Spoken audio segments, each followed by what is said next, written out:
Welcome to the Plan B CRNA podcast. I'm your host, Bobby Jones, and I'm so excited that you're here.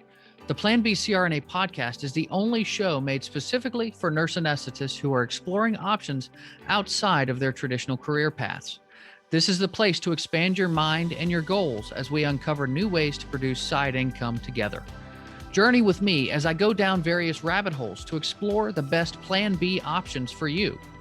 This episode is brought to you by On-Call Capital. On-Call Capital is dedicated to educating CRNAs and other healthcare providers about investing outside of the traditional stock market. On-Call Capital also provides opportunities for you, yes, you, to create passive income and generational wealth while also lowering your taxable income through investments in the apartment and alternative investment spaces. If you haven't hit subscribe yet, make sure you do that right now so that you don't miss an episode. Thanks so much for joining me today, and now on with the show. Welcome to the rabbit hole on the Plan B CRNA podcast. I'm your host, Bobby Jones, and throughout my journey in finding a Plan B, I've gone down numerous rabbit holes to figure out which ones work for me. And since I've done some of this research already, I only think it's right to bring that information to fellow CRNAs to help aid in your search. As always, it's important for you, the listener, to do your own research and form your own opinions. Everyone's situation is unique, and a Plan B that works for one CRNA doesn't always work for another. Self-awareness is the key in any decision you make, since you must have an accurate grasp of your own strengths, weaknesses, and goals. All right, let's get to it. Without further ado, our rabbit hole for the day is dun, dun, dun, artwork. As a kid, I used to draw all the time, from race cars to comic book characters to ninjas and wildlife. I used up a lot of paper and crayons in my elementary school years.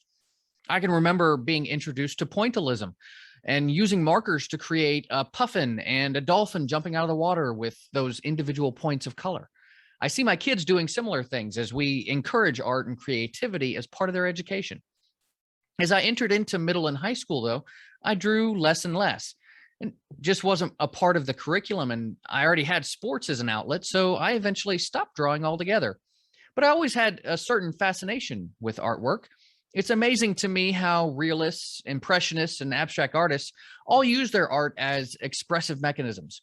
I appreciate that expression now more than I ever have, and I've seen plenty of other nurses and coworkers actually create their own artwork and sell it on the side. The folks that I've followed seem to get into art out of the blue, and sometimes it was to cope with something in their own lives, whether it was divorce or the loss of a loved one or an illness of some sort. To be sure, though, creating art has a ton of mental health benefits. It encourages creative thinking and imagination while enhancing problem-solving skills. Now, this probably has something to do with promoting flexible thought processes in the brain that prepare you for more complicated functioning, much in the way that learning a new language does. Creating art also boosts self-esteem by providing a sense of accomplishment. You're working with your hands and you're producing a tangible product. This can have enormous benefits outside of just the boost of dopamine that you're producing. The process stimulates the creation of new neural pathways that improve your overall sense of well-being. It prevents depression and even slows down aging. So you can put down all those facial creams, just pick up a paintbrush. For those who are suffering from serious brain disorders, such as dementia, creating visual art can actually enhance cognitive abilities and memory. You don't even have to create your own art to benefit from it. Visiting an art museum can help distract you from chronic health conditions such as depression, pain, anxiety, and stress. Taking a nice stroll around artwork can provide you with a positive experience no matter your age, because you're reconnecting with your own imagination. Now, while the health benefits of creating art are pretty clear, bear in mind that none of the folks I know have given up their day jobs in pursuit of an art career. I couldn't help but wonder, though, is there really something to that starving artist thing, or can you actually make some decent side income while also feeding your soul? According to recruiter.com, the average salary for a fine artist, which also includes sculptors, painters, illustrators, is around $65,000 a year. However, that range can swing from around $20,000 to over $120,000, depending on your tenure, market, and industry expertise. Higher wage earners tend to own their own businesses or work in more professional capacities, including administration and technical services. Lower salaries are found in the actual retail, entertainment, and recreation industries. But what do you do if you just had a blast at the local Merlot and Van Gogh and you bought a bunch of painting materials? Maybe you're interested in taking some classes to really explore what it looks like as an amateur side gig. Let's journey a little deeper here. With any of these things, you need to get some training. I've seen classes as low as $150 for 7 weeks of sessions to $100 an hour or more for private lessons. It depends on who's teaching you, what you're learning, and the materials included. But you need to have an idea of the type of art that you actually want to create. If you're unsure of exactly what you want to do, then a basic course such as the Stratford Career Institute's online art course might do nicely to give you a broad base to build upon. Now, if you're approaching this as a potential side venture, you'll also need to determine how you actually want to make money. There are a few different ways to create income from being an artist.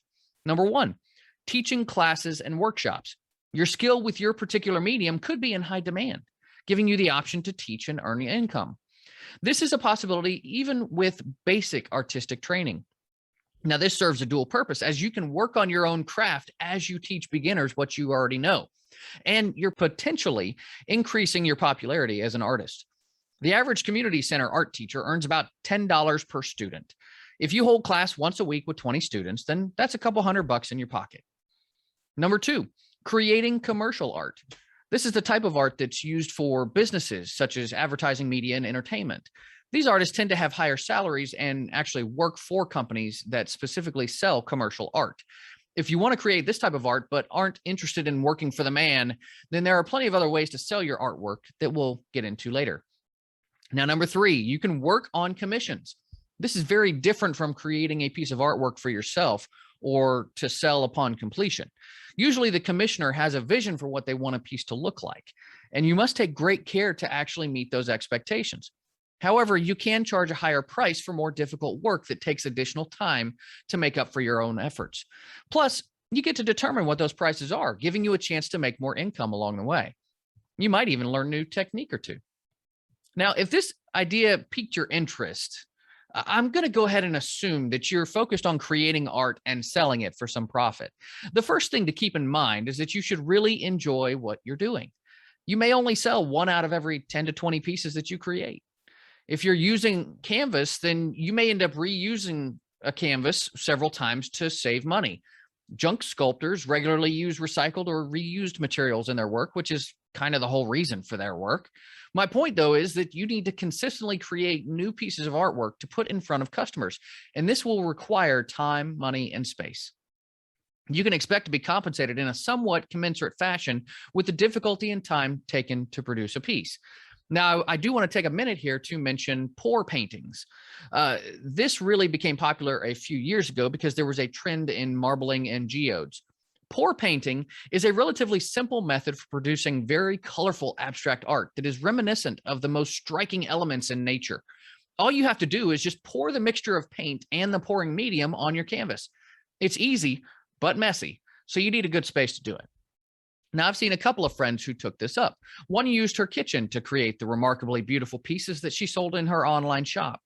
However, this didn't actually last too long. My guess is that she probably didn't have the space for creating or storing the pieces that she was trying to sell.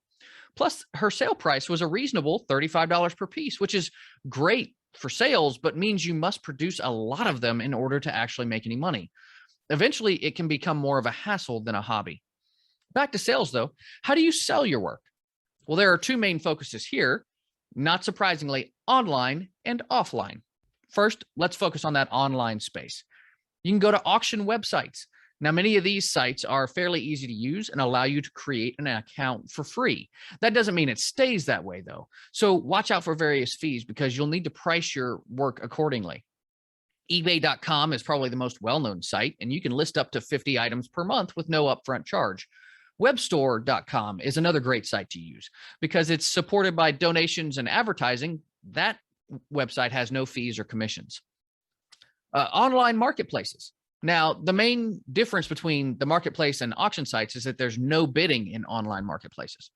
Etsy and Amazon Art are two popular picks for online marketplaces, and each of them are easy to sign up for and to use. Your listings don't disappear after a given time period like on auction sites, so you can keep up a listing for months until it sells, unlike the auction sites, of course, which require regular relisting of your items. Online art galleries. Now, these are run in much the same fashion as brick and mortar galleries in that they curate applicants and provide marketing through exclusive email lists, partnerships, and sponsorships. Application fees are usually small and designed to pre-screen applicants. Commission rates, though, can be as high as 50%, and the artists themselves are usually responsible for packaging and shipping the artwork. Gallery is a great digital gallery that focuses on emerging talent and splits sales 50-50. They also require exclusivity, meaning you can't offer a piece anywhere else if it is listed at Gallery. Sachi Art is another online gallery that is more traditional in nature, being open to established and emerging artists alike. They also work in all types of mediums while only taking a 35% cut on the sales.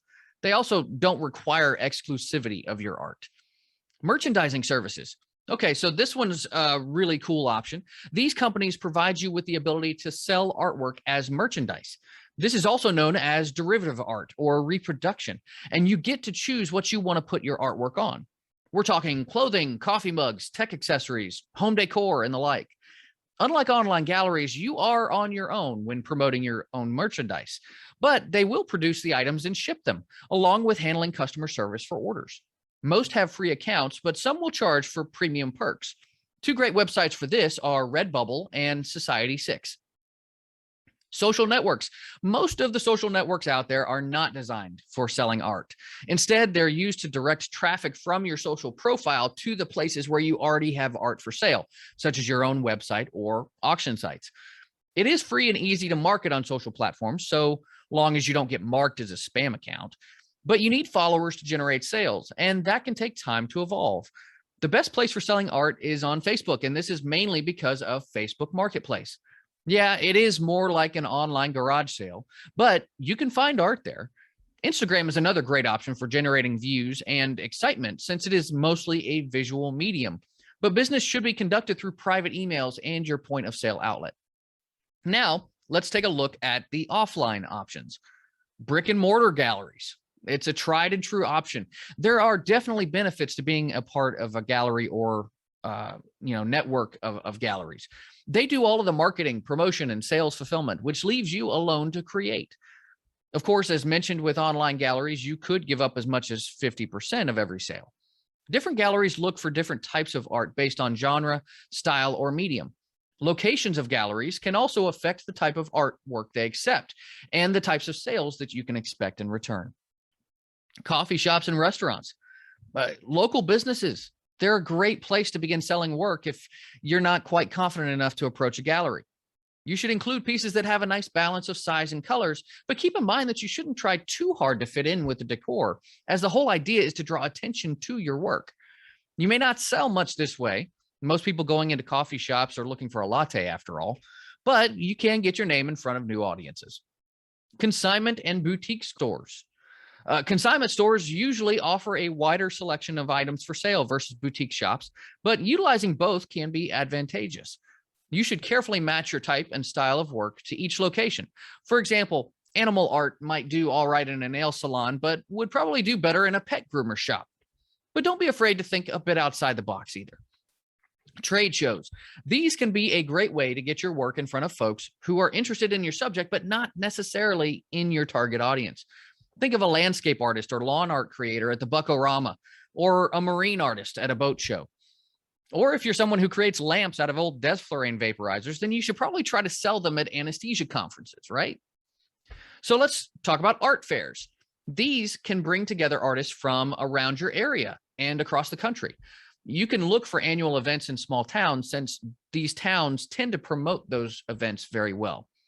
Local holiday bazaars and events.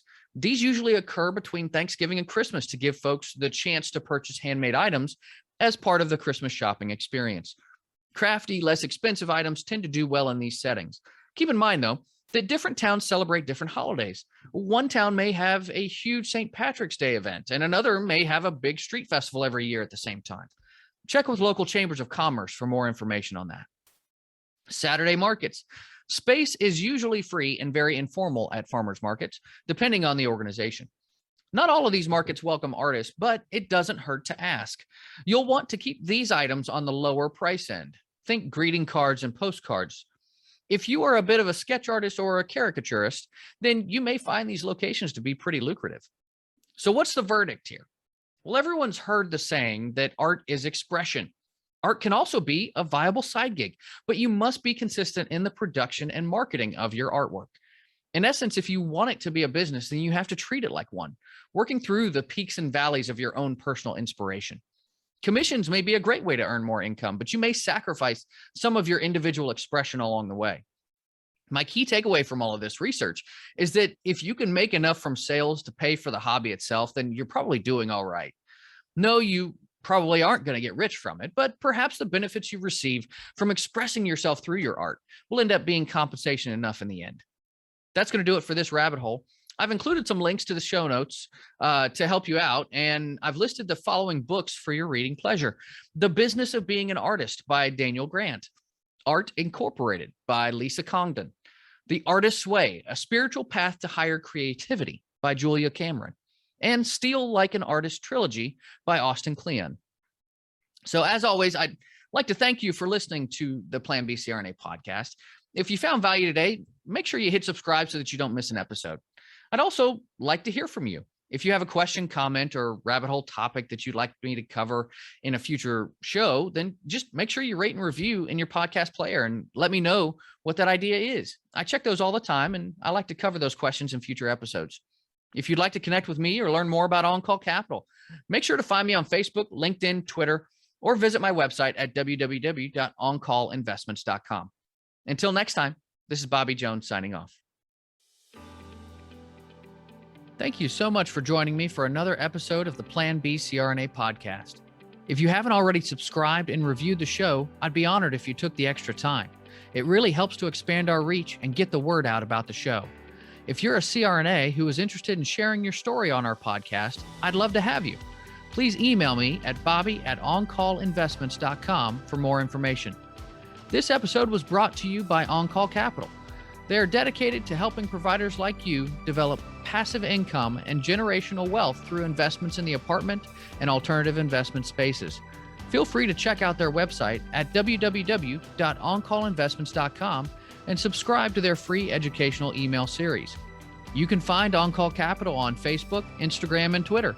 You can also check out our YouTube page, where you'll find all of the show episodes along with other educational videos. Thanks for listening, and we'll see you on the next episode.